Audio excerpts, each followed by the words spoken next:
Jamais il n'aurait imaginé que le dragon devant lui pourrait voir à travers son identité de réincarné.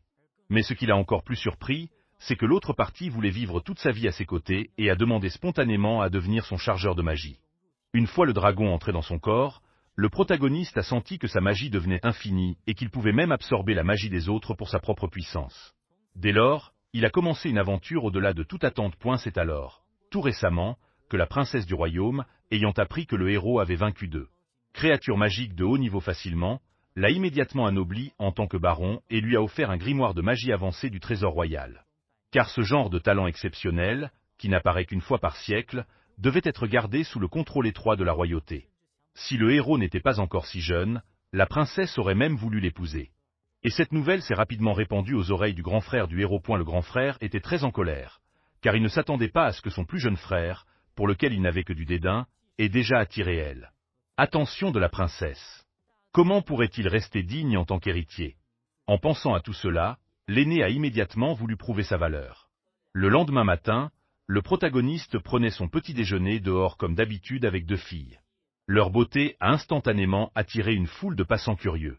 Mais lorsqu'ils ont découvert que les deux filles appelaient le protagoniste « maître », leurs regards sont devenus hostiles. Ce qui a évidemment plongé le protagoniste dans l'embarras. Après tout, les deux jeunes filles avaient volontairement signé un contrat avec lui. Grâce à son aide, les compétences des jeunes filles se sont considérablement améliorées. Elles peuvent maintenant battre facilement les loups magiques avancés de la forêt. Elles ont ramené le corps du loup magique à la guilde des aventuriers, espérant obtenir une récompense. Mais à peine entrées, elles ont appris une mauvaise nouvelle.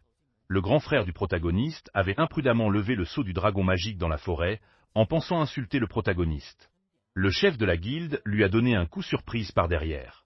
Ensuite, le chef a expliqué au protagoniste que le dragon avait été scellé ici par son arrière-grand-père.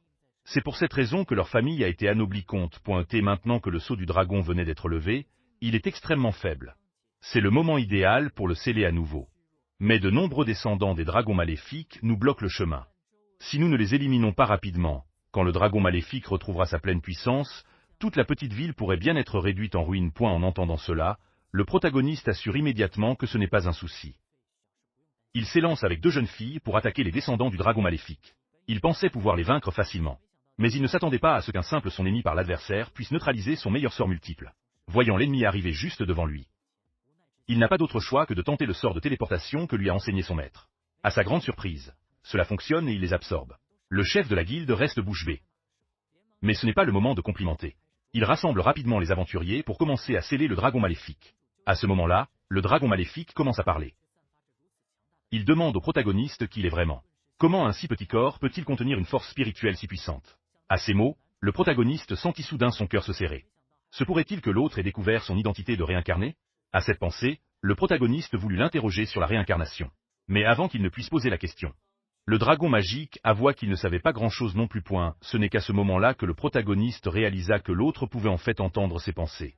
Ce qui est curieux, c'est que le dragon n'en profita pas pour lui nuire.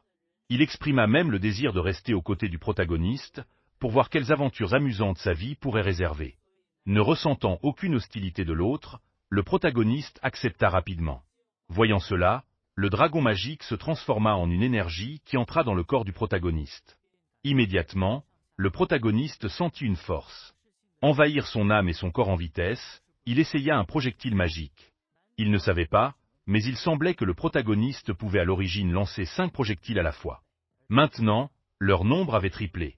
Et ce n'était pas tout, il ne ressentait même pas que sa magie diminuait. Tout joyeux, il ne s'attendait pas à ce que plusieurs personnes derrière lui gémissent en même temps. Leur magie a disparu au moment même où le protagoniste a lancé son sort. Incroyable! Le protagoniste a en fait utilisé la magie qui venait d'eux.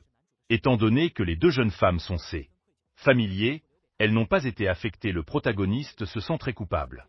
Un rêve étrange. Ce pourrait être une nouvelle manière d'utiliser la magie. Ren se dépêche d'essayer dans les bois. Bien que le protagoniste soit un génie méconnu, il a tout de même dû s'entraîner plusieurs jours d'affilée avant de réussir à le faire.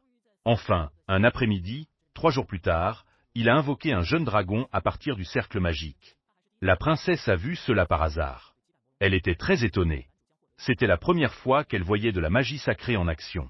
Son but en venant ici était de récompenser le protagoniste pour avoir vaincu le dragon maléfique. Désormais, il obtiendra le titre de héros pour transmettre cela aux gens.